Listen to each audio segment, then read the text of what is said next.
Bonjour à toutes et à tous, bienvenue sur notre chronique cette semaine évidemment pour parler, comme d'habitude, dès qu'il y a un problème en France, on a envie de créer un nouvel impôt. Eh bien, la coutume ne change pas. Ça fait 35 ans qu'on prend les mêmes mesures, les mêmes recettes, avec les mêmes erreurs, certes, mais on continue. C'est un petit peu aujourd'hui le grand débat autour du financement de la retraite.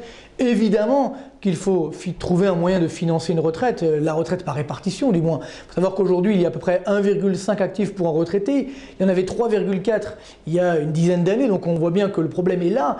D'ailleurs, ce problème n'est pas nouveau, puisque le premier livre blanc sur le financement de la retraite date de 1975. Donc on savait qu'à l'époque déjà, on disait qu'en 2010, il y aurait un problème de financement de la retraite par répartition. Sauf que comme on n'a pas fait grand-chose, on est aujourd'hui devant le fait accompli. Alors on avait fait la loi Fillon, évidemment, du financement des retraites en 2002.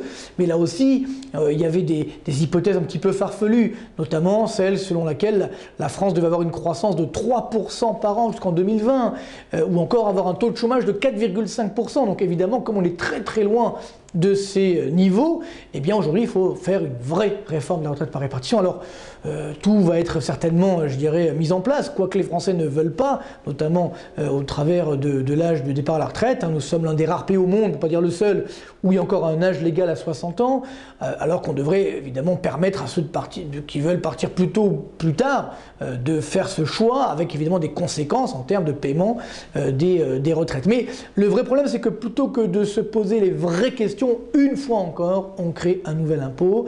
Alors, si on se souvient, évidemment, on a toute une batterie d'impôts. On a fait le calcul, 215 impôts et taxes en France. C'est énorme. Et on veut encore continuer. Alors, bon, on ne va pas les citer tous, évidemment. On connaît la TVA, on connaît la TIPP, l'ISF, les taxes sur les alcools, sur le patrimoine, sur l'immobilier, sur les assurances. Ah bon. Il y a toute une batterie évidemment, les deux dernières avaient été la CSG de Michel Rocard et la CRDS d'Alain Juppé. Comme quoi on voit bien que, quelles que soient, je dirais, les origines politiques, pour les impôts, il n'y a pas de clivage. Là, c'est toujours la même solution. En France, il faut uniquement les augmenter. Et à chaque fois, on nous fait le même coup. La CSG, CRDS devaient être des impôts temporaires pour financer le trou de la Sécu. Et bien malheureusement, comme le trou a perduré, il s'est même élargi, finalement, ces impôts sont devenus du permanent. C'est là le drame, à chaque fois on nous fait le coup. Le dernier coup, c'est évidemment la taxe professionnelle. On nous a dit qu'on allait la supprimer, très bien, mais en fait pas du tout. Pour la supprimer, on a créé un nouvel impôt qu'on appelle la CET, la contribution économique territoriale, qui est elle-même partagée en deux impôts, évidemment, toujours des usines à gaz quand on fait des impôts en France. Et ceci, évidemment, montre que certaines entreprises, notamment dans les entreprises de services, vont payer plus de taxes professionnelles, enfin, nouvelle version, donc plus de CET que de taxes professionnelles. Donc, c'est pas sérieux, tout ça, on nous fait à chaque fois le même coup.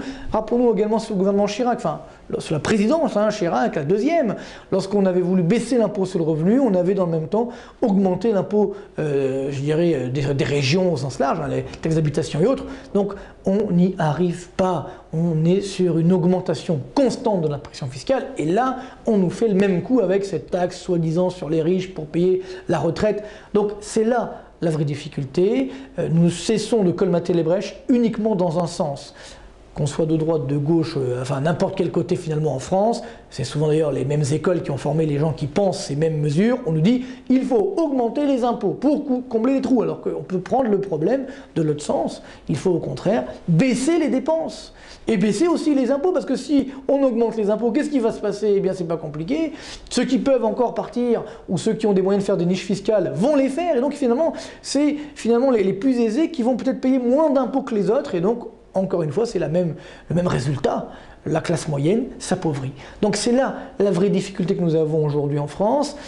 Si on continue d'augmenter ces impôts, il y a un vrai risque sur la croissance, sachant que d'ores et déjà, nous sommes, la France, l'un des pays les plus fiscalisés au monde, avec également une complexité fiscale exceptionnelle, tant mieux, c'est bien, pour je dirais nos experts comptables et autres, mais ça n'enlève pas que, évidemment, de ce fait, la France est un petit peu enlisée, et n'arrive pas à sortir et à retrouver une croissance forte. Donc voilà pourquoi on reste enlisé dans la croissance molle, et simplement, si on voulait baisser notre pression fiscale à l'aune de la moyenne de celle de la zone euro, en termes de pourcentage par rapport au PIB, il faudrait baisser les impôts de 70 milliards d'euros. Et là, on nous dit qu'on va encore les augmenter. Donc vraiment, ce n'est pas sérieux. Il faut arrêter de regarder la vie de ce côté-ci, parce que sinon on ne s'en sortira pas. Si nous augmentons encore les impôts, il faut être clair, eh bien, la croissance en pâtira. Donc s'il y a moins de croissance, il y aura moins de recettes fiscales. S'il y a moins de recettes fiscales, il y aura plus de déficit. Plus de déficit, ça veut dire aussi plus de dette publique, les taux d'intérêt qui vont augmenter, donc moins de croissance, plus de déficit. Vous voyez que le cercle pernicieux, malheureusement, est toujours là. Mais quand allons-nous comprendre qu'il faut changer de stratégie? Peut-être lorsque la France sera dans la même situation que la Grèce dernièrement. Enfin, espérons qu'on n'en arrivera pas là. Mais on doit vraiment se poser la question.